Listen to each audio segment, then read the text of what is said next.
Hey guys, and welcome back to another episode of Tech Tuesday's 10 Tips. This week we're going to be covering some more security measures. Security is a very big thing when you're using your computer, and also any other device that you can use to access social media. So with that being said, let's just kick straight into this one with our first tip. Scammer calls. So, scammer calls I'm sure we've all received at some point in time. Generally, they'll come from a number that's either hidden or simply states that it's from overseas. When you receive a call like this, the best way to deal with it would be to simply ignore them. Some of the callers can be very persuasive and they will try their hardest to get any information from you that they can.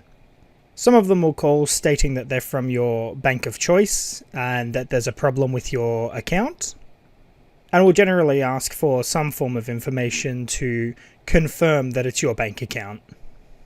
If you do receive this sort of phone call, it is definitely recommended to simply tell them that you will not give them the information and that you will go into the bank to sort the matter yourself. Some will also try to tell you that they work for Microsoft or another computer company, and will try to get you to surrender your password and email information to them. We've presented a link here for you that you can use to report any kinds of phone calls that you receive that are like this. False links within Messenger. This can become a huge problem and has definitely become a lot more relevant with the whole COVID-19 and our lockdowns. Sometimes these messages will come through from friends and family and they'll have either a link or a video within them. The most recent of which that I've seen contains a video and a message that comes along with it. And the message will say something along the lines of, "Hey, is this you in this video?" These will then usually have the video underneath with a black screen. If you do click on these links, they will take you to a false login page and it will ask you to put your password in. This password is then used to access your account from another computer, where more messages will be sent to your friends and followers with similar, if not the same, links.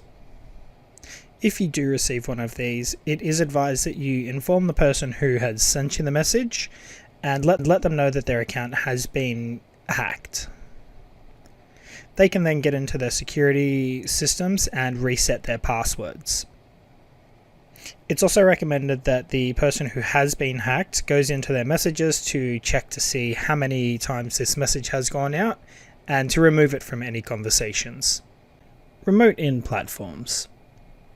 So if somebody reaches out to you about something called remoting in, it means that they can see your desktop and everything that's on it. Some businesses, such as computer repairing, will actually be able to access your computer with your permission, of course, and they'll be able to help you solve most of your problems.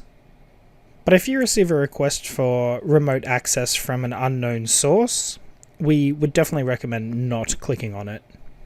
If those remote in programs are allowed to access your computer from an unknown individual, they could quite easily see anything that you have access to, and a few days down the track you may receive a few spam phone calls, usually in regards to anything that they may have seen on your desktop. For example, if they've seen a banking app, you could receive a phone call such as the scam calls that were spoken about earlier. Do keep in mind that companies such as banks will not ask to view your desktop for any reason.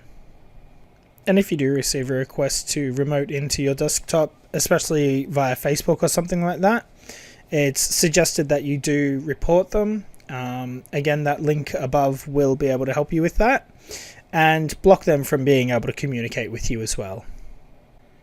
FaceTime calls.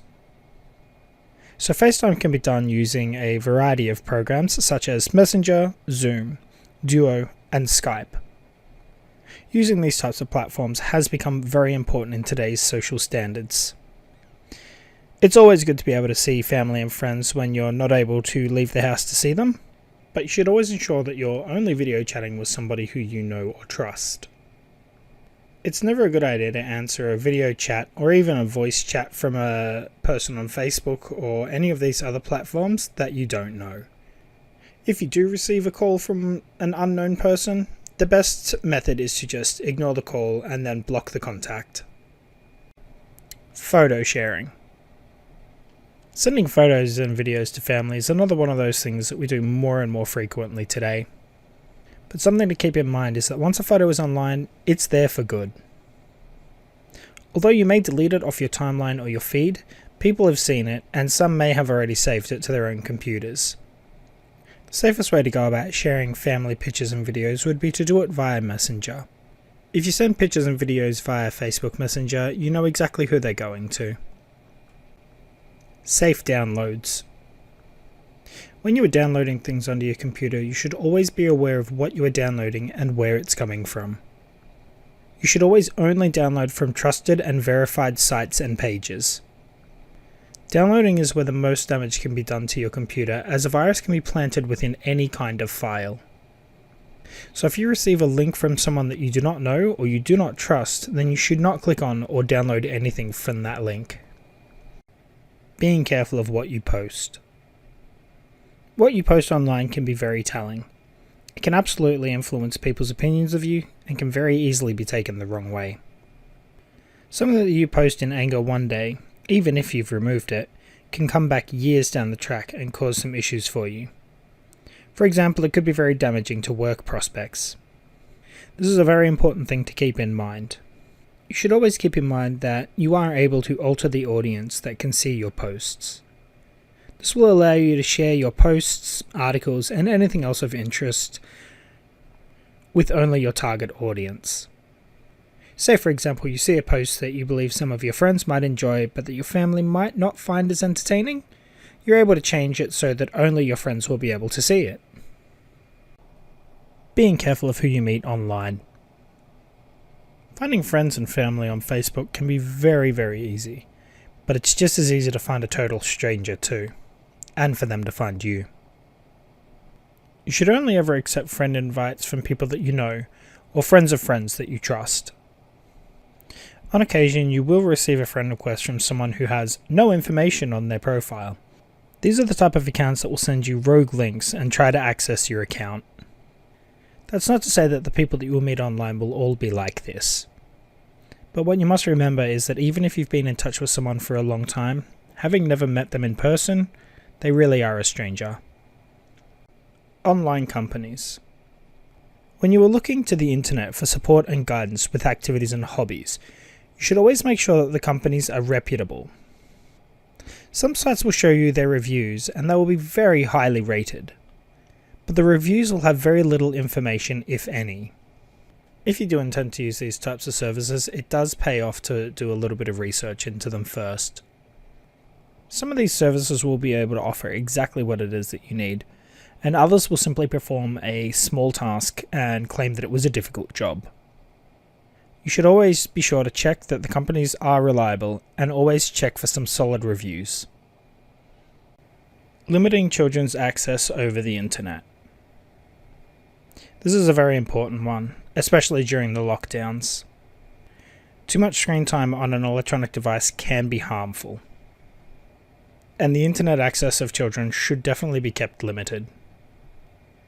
There are many different ways of going about this, and we would recommend Googling to have a look and see what your options are and what works best for you. Social media platforms such as Facebook can be a risky place for children to be without an adult supervision. Although it can be difficult at times to keep constant supervision of your children over the internet, there are ways to go about it.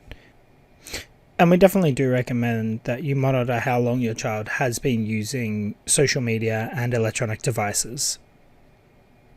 Thank you very much for joining us on another Tech Tuesday's 10 Tips.